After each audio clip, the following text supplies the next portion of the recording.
বাংলাদেশে এমন কোন শক্তি নাই যে রাম মন্দির প্রতিষ্ঠা ঠেকায়। তোরা ঠিক করার কে রাম মন্দির দেখা গেল কি দেখা গেল না। তোরা যদি রাম মন্দিরকে ভয় পাস, তোরা প্রয়োজনে পলাশ বাইরে যাস না, তোরা প্রয়োজন বোধে গাইবান্ধা থেকে অন্য জেলায় চলে যা।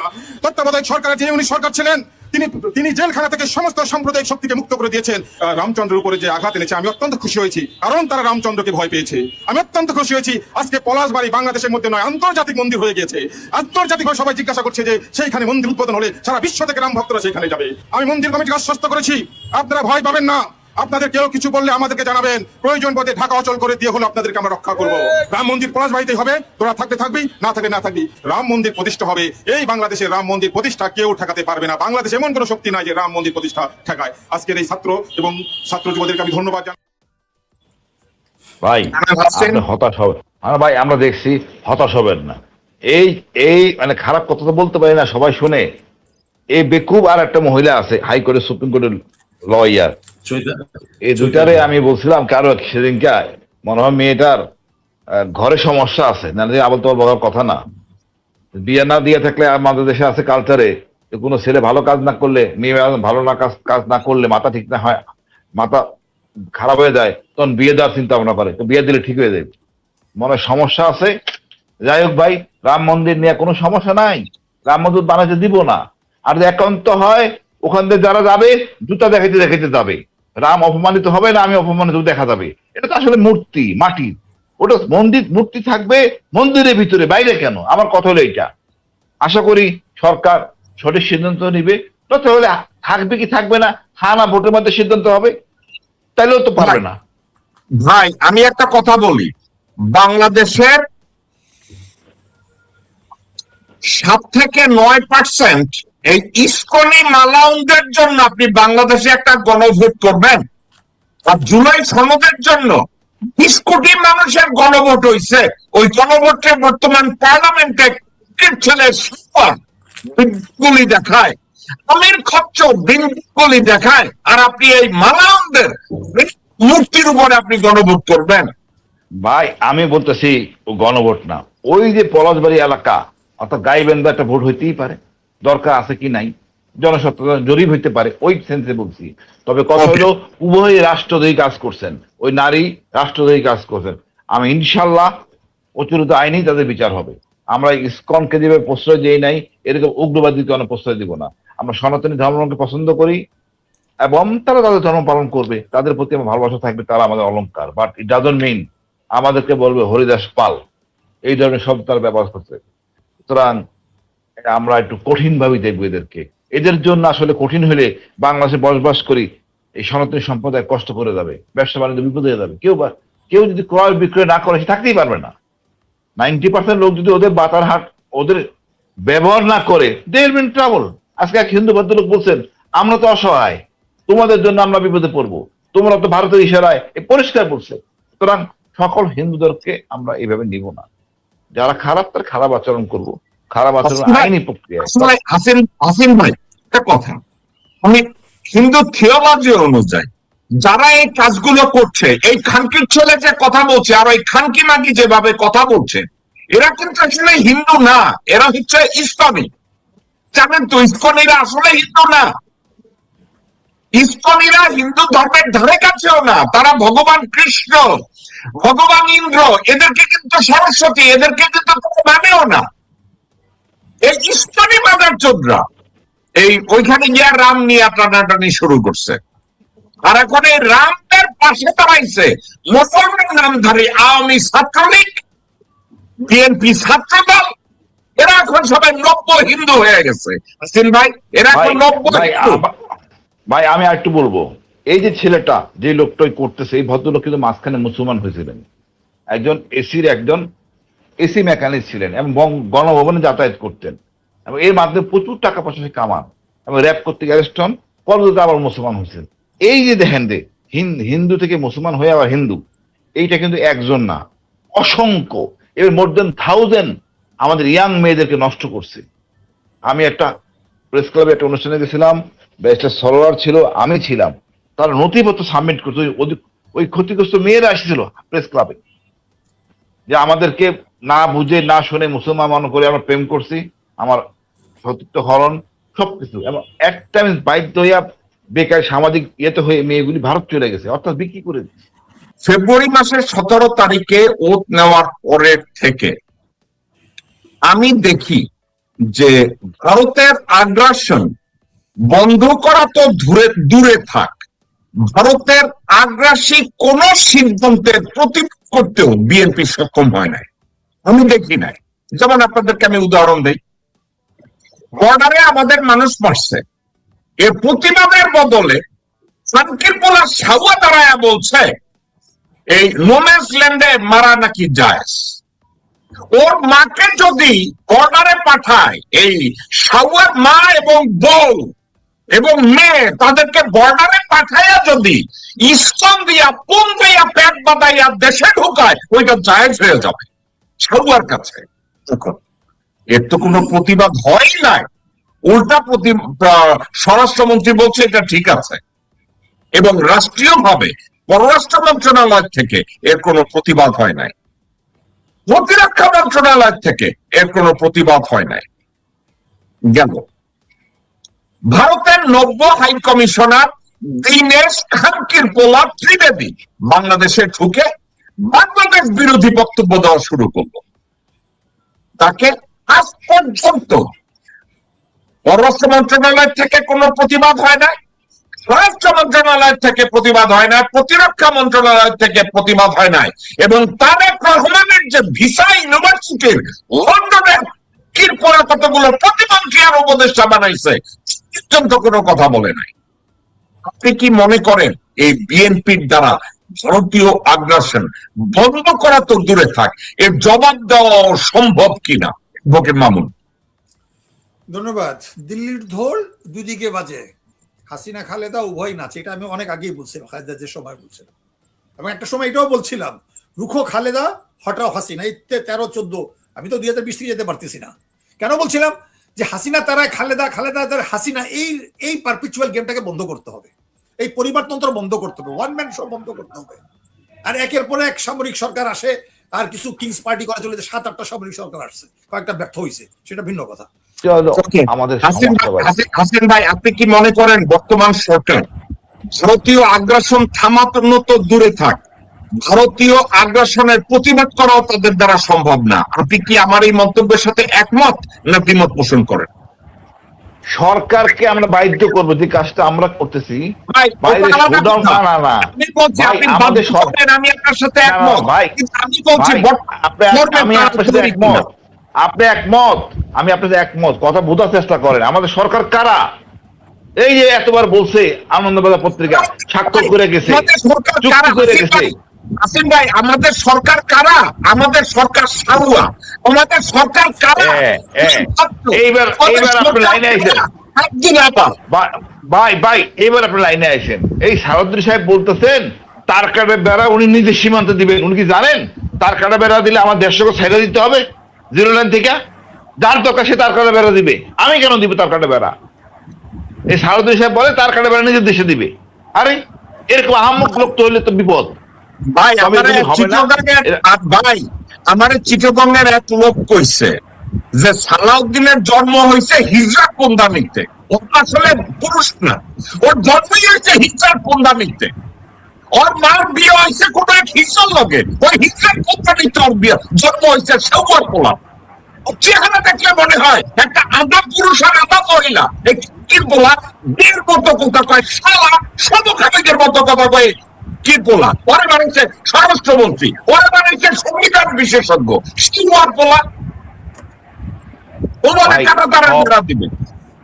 আমি এখনো আশাবাদী, আমাদের স্টেবল একটা গভর্নমেন্ট নাই, যারা আমাদের ডক্টর ইউনূস কাজ করতে পারে না বা কাজ করতে দেওয়া হয় নাই, এর জন্য অকার দায়ী, যার জন্য আমরা অনেক পিছিয়ে গেছি, অনেক সুযোগ পেয়ে গেছে ভারত, যার জন্য এত ঝামেলা সৃষ্টি হয়েছে। আমরা আরো 6টা মাস যাক, আমাদের জনগণের ঐক্য করার জন্য যা করণীয় দরকার আমরা ঐক্যে আসবো। আর এই যেসব আদে বাদে সুশীল, এখন যদি তুষার নূর ভাই বলে ডিজেল এলো ইন্ডিয়ার, গাড়ি ইন্ডিয়ার,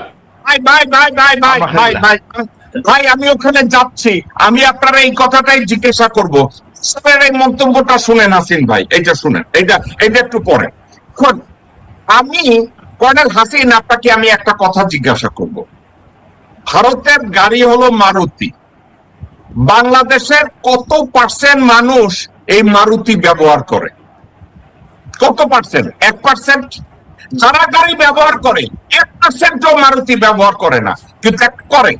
ভারতের এমন এক গাড়ি আছে যে গাড়িটায় তুষারের মায়ের বুন্দাইছে, ওই ভারতের গাড়িতে তুষারের বুন্দাইছে, ওই গাড়িটায় তুষারের বউকে বুন্দাইছে, ওই গাড়িটায় প্রতিনিয়ত তুষারের মাইয়ের বুন্দায়।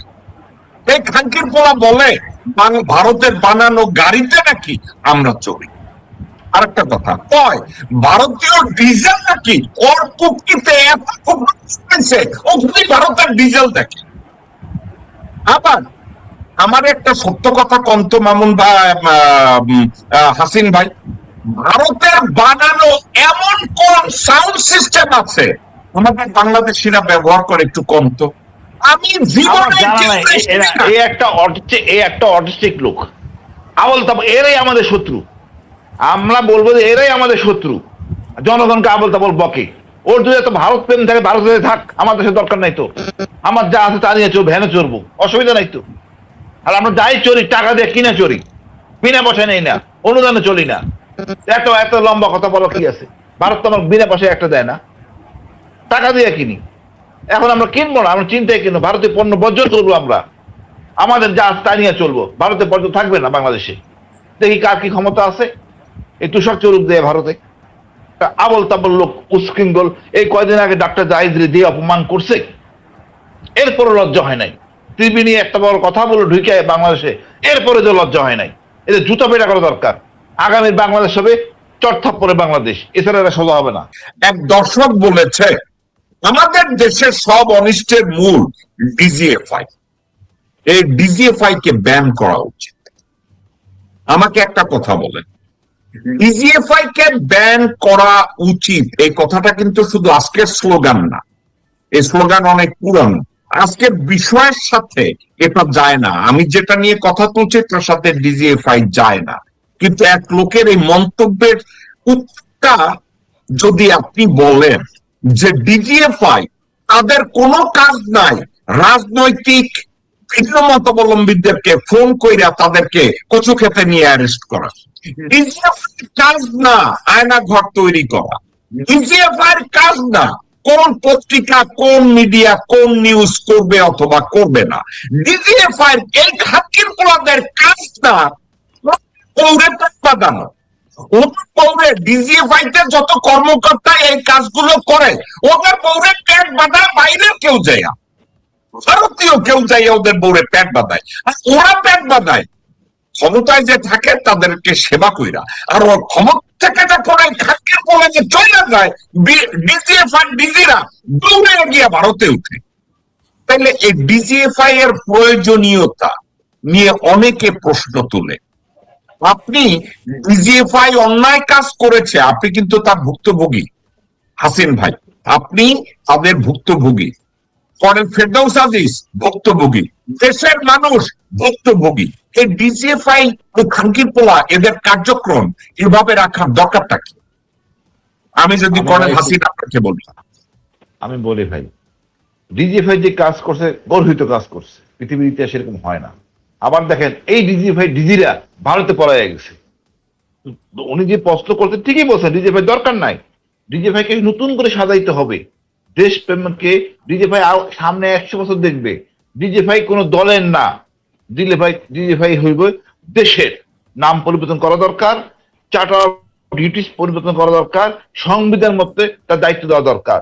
এর কোনো রাজনৈতিক দলের গুণগান গাওয়ার জন্য ডিজিএফআই রাখা হয় নাই, এটা দেশের। সে বলবে এই লোকের দর্শন, আপনার ম্যাডাম আপনার পরিচালনা আপনি চাইলে নিতে পারেন, নাহলে আপনার ইচ্ছা, পাশে থাকবে নিরপেক্ষ। এইটা যে করতে ভাই, আমি একটু বলি, এই ডিজিএফআই তো দোষ না, দোষ তো নেত্রী হাসিনার। এই রাজনীতিবিদদের করাপ্টেড।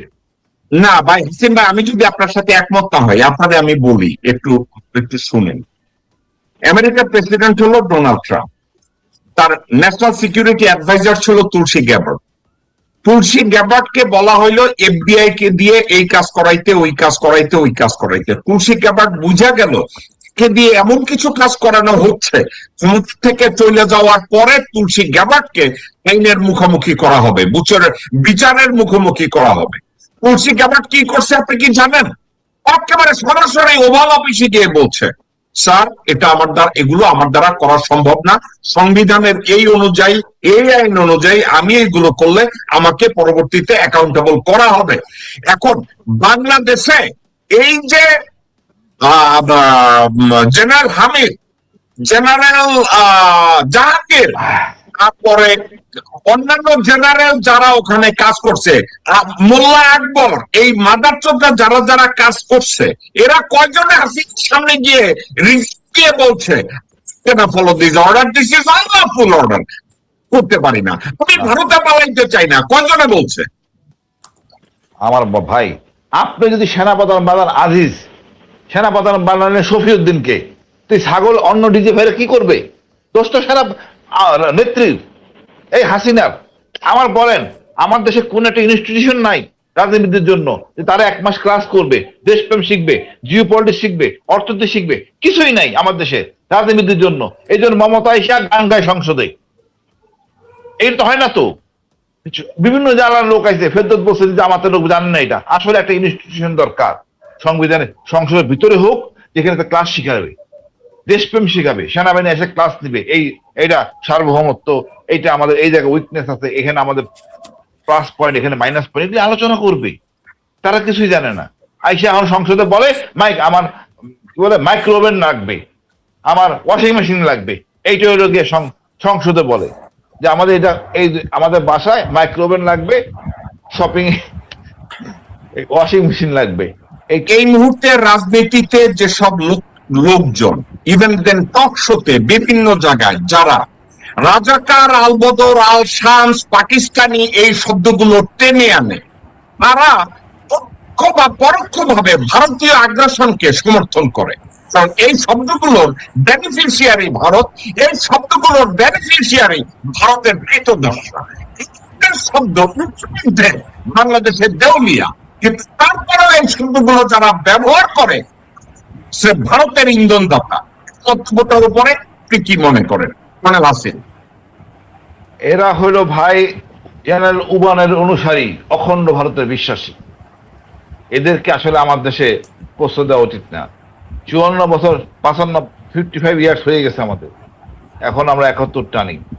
আমরা সামনে আর 50 বছর দেখা উচিত। 20 কোটি জনগণের দেশ, নির্লজ্জ কুলাঙ্গার, এরাই আমাদের সুশীল। যারা কথা বলে এরাই সুশীল। এরাই এলে কলা বিভাগের লোক, ডালমান্না রবীন্দ্রসঙ্গীতে বিশ্বাসী। এরা রবীন্দ্রসঙ্গীত পছন্দ করে না। এদেরকে চিহ্নিত করা উচিত। আগামী বিপ্লব হবে এদের বিরুদ্ধে, আমলাদের বিরুদ্ধে।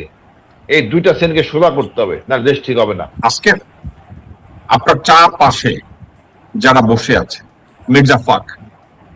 মির্জা ফাককে বিশ্বাস করা এবং রাস্তার একটা নেরিটাকে বিশ্বাস করা সমান।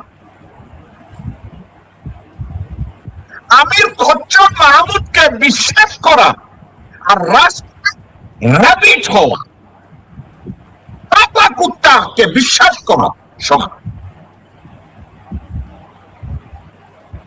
সালাউদ্দিনকে বিশ্বাস করা আর বেশ্যা পাড়ার একটা বেশ্যাকে অতি শান্তি বলে গ্রহণ করা সমান।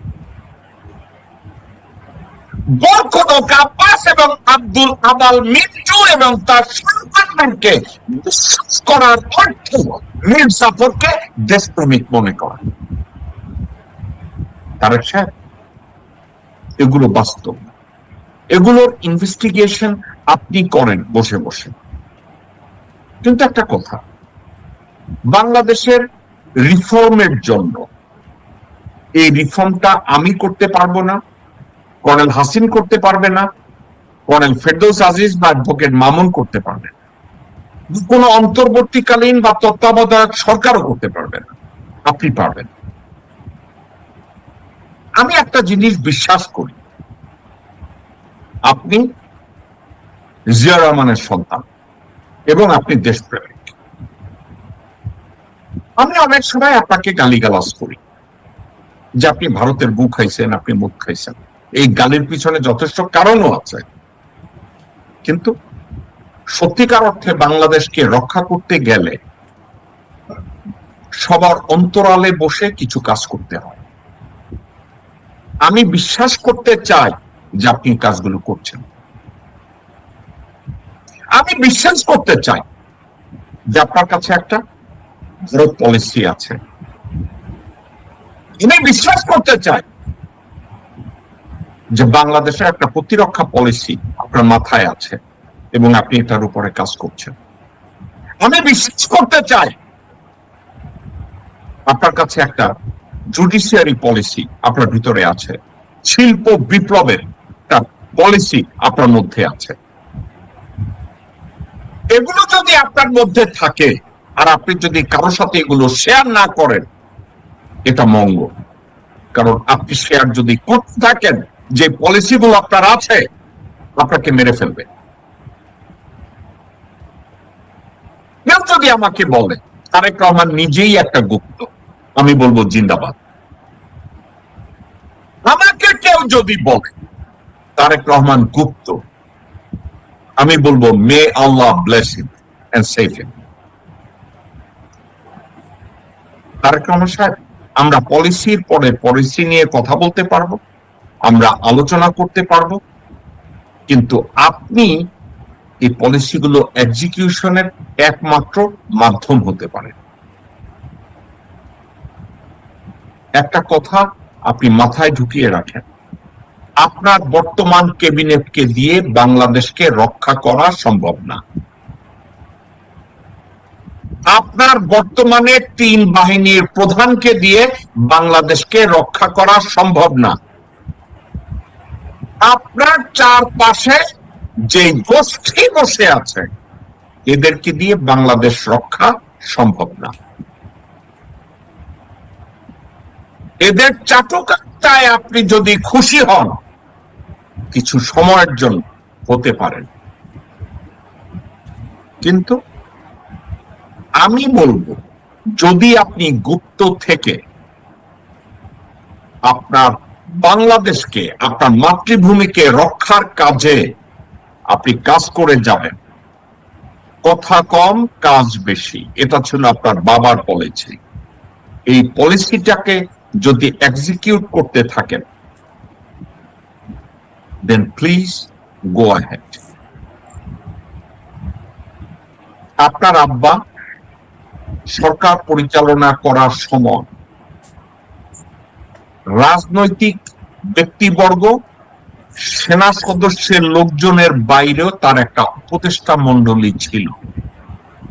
আপনি শুনলে অবাক হবেন, আমেরিকাতে তার 5 জনের একটা অ্যাডভাইজারি কমিটি ছিল, কোনো বাংলাদেশি সেখানে ছিল না।